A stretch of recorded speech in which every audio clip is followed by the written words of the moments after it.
Well, welcome to our rising eighth graders, our current seventh graders. We're excited that you'll be in eighth grade, the leaders of this school next year. And we wanted to provide you kind of a brief overview of what you'll be learning and what the teachers will be teaching and all of the exciting things you have to look forward to. I'm Mr. Kubik, the executive principal. And I'm Sheena Zavistovich, the middle school principal. I'm looking forward to having you all back in eighth grade. I am Mrs. Sawatsky, and I teach 7th and 8th grade math and algebra. I'm Mrs. Rickson. I teach 6th grade math and 8th grade science. I'm Mrs. Scudder. I teach 8th grade English, 8th grade religion, and a number of electives.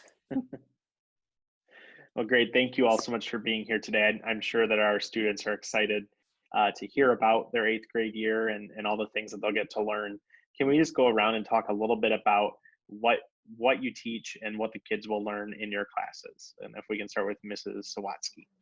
All right, for 8th grade math, we start off the year with rational numbers, which does include and also fractions. There's a big focus on fractions. They're just more difficult fractions than what you've been working with in 6th and 7th grade. And then we move off of that into equations, multi-step equations, and inequalities.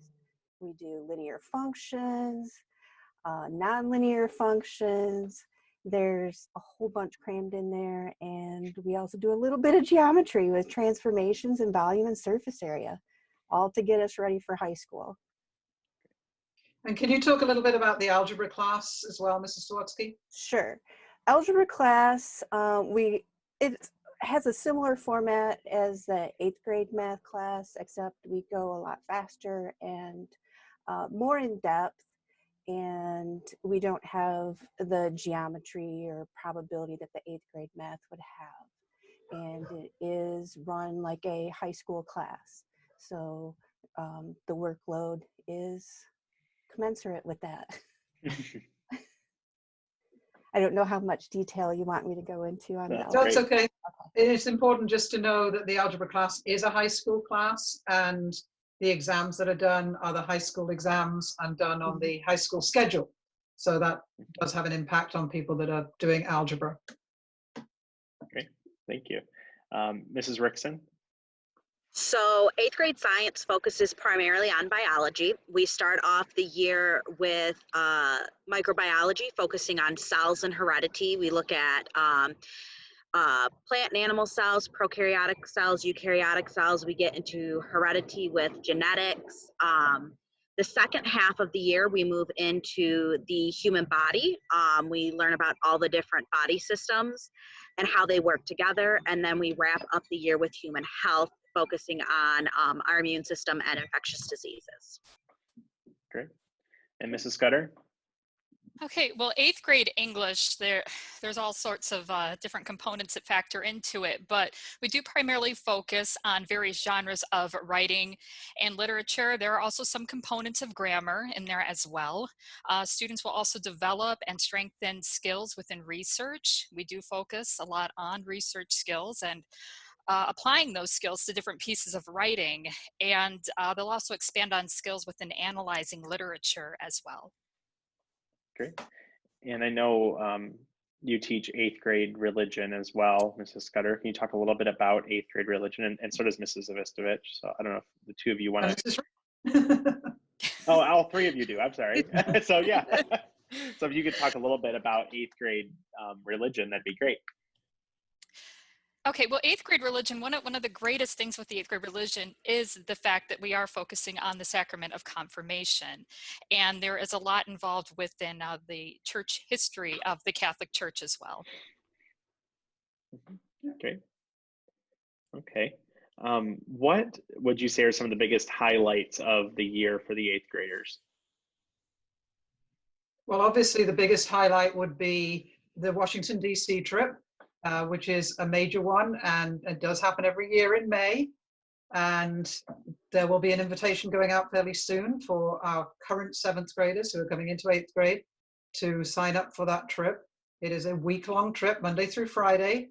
and you get to see so many different things in Washington, D.C., all the different monuments, different museums, have all sorts of different experiences. And the biggest and best part of it, of course, is that you spend 5 days with your classmates, riding on a bus, staying in hotel rooms, and just generally having fun. So that is definitely the highlight of the year. I'm sure other people have other highlights to mention, though. Yeah, I'm going to expand on just a couple more. I mean, Washington, D.C. for sure, that definitely ties into a lot of the different things that I know are taught within social studies and English as well. So they get to see it as like a reality when they go on the trip. But I would also say confirmation is also a significant highlight of 8th grade. And I think that there's a lot of different opportunities for the 8th graders to become more involved in different roles within the church. And I know Mrs. Rickson works with sacristans and ushers, and there's opportunities to be involved in church choir, but there are a number of different things that students can step into as far as different leadership roles. Some of the other highlights of the year, particularly with 8th grade science, is we do a dissection of a pig heart and pig lung in the spring, usually right around March or so, and that's always a lot of fun, and students really look forward to it. It's definitely the highlight of the year for science. And just some of the other highlights would be some of the extra things that the 8th graders get to do, like the staffer student volleyball game at the end of Catholic Schools Week, as well as hosting Winterfest or Fall Fest, depending on what time of year we have it. It's all fun. Yeah. The 8th grade is, they're the ones who drive many of these activities. So Absolutely. they get an opportunity to be involved in that. Yeah, they get to be the officers and, oh, sorry, go ahead. No, I was just going to say through student government as well. Yeah, They yeah, are the lead officers in student government, and that's what drives some of these things Yes. as well. So that's important. yeah. And I guess, what would you all say is the biggest difference between 7th and 8th grade? Getting them ready, getting the students ready for high school.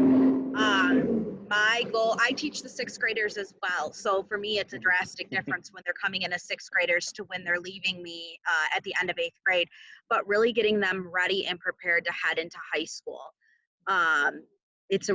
It's really one of the big things that's different about the 8th grade is making sure having more responsibility and higher expectations, and really taking responsibility and control of their own education. Mm-hmm. And they can certainly do that through classes like algebra that Mrs. Sawatsky's already talked about, but some students also choose to do full year foreign language, which are high school classes. So some of them opt to do a full year of French or a full year of Spanish. And that really does take them into high school classes. And obviously, you all know those classes are taught at the high school, but they're taught as high school classes. It's not exploratory anymore. It's the real deal. And that's just a measure of their maturity and the way they take their work seriously. And obviously, you know, we talk about 7th grade as being, they get into their groove and they move along and flow through, but 8th grade, it matters. What they do in 8th grade matters for what they're going to go on and do in high school. You know, it's the year of the high school placement test and all those kind of things. So their work becomes that much more important. Not that it wasn't important before, but it just has bigger implications than perhaps it did before. And I always think it's important to note that the middle or the 8th graders are the leaders of the middle school, and we want them to model that leadership, you know, and for the younger students. And even when they get to see the younger students at St. Michael and St. John campuses, they need to be the leaders, right? They need to be good role models for those younger students, and we like to see them, you know, be those leaders for the school throughout their 8th grade year. So what would you all say is the best thing about 8th grade? For me, it's wrapping up their middle school education. I start with the kids as 6th graders when they're entering, and I get to watch them grow across all 3 years. So for me, the best part of 8th grade is watching them grow and develop and going off into being teenagers and moving on to high school, and just having that bond with them. And it's just a really good year with them after I've spent the last 2 years with them. I agree with Mrs. Rickson. It's really interesting to see how much they changed from sixth graders, and even just during their eighth grade year. By the end of the year, when it's like everything starts coming together with confirmation and graduation and their trips and taking the high school placement test, picking their classes for high school. You know, you hear them talk about that, and it's like all these things are falling into place, and it's just really neat to see. That's For great. me, it's definitely the progress. I mean, granted, I don't teach a core class for sixth grade English, so I really only see them from eighth grade moving forward. But even just seeing them from the start of the year in comparison to the end of the year, it's quite a transformation, and seeing that unfold is pretty remarkable. That's great. Well, Mrs. Zavistovich, any other highlights or things to talk about for the eighth graders? No, we didn't talk about social studies because Mrs. Tashbar unfortunately can't be here on this call today. But just to mention that the social studies curriculum is American history, America really from pretty much after the Civil War onwards, which of course ties in really well with their Washington D.C. trip, and they see a lot of the things that they learn in eighth grade social studies, you know, in reality when they go off to D.C. So that's why it's a perfect year to do the Washington D.C. trip. So social studies, and still the TCI curriculum that the students have been used to for the last few years for sure, but focusing on US history this time. Great. Well, any last thoughts for our rising eighth graders? Just make it a great year. You might be ready to get out of middle school, but the eighth grade year is a really important one. Enjoy it, live it, enjoy it. Yeah, and we're definitely excited to see what our new eighth graders next year, you know, what they like to do and what they're going to do at MCES, and we're really excited about that. So thank you all for being here, and we hope everyone's doing well, and we'll see you soon.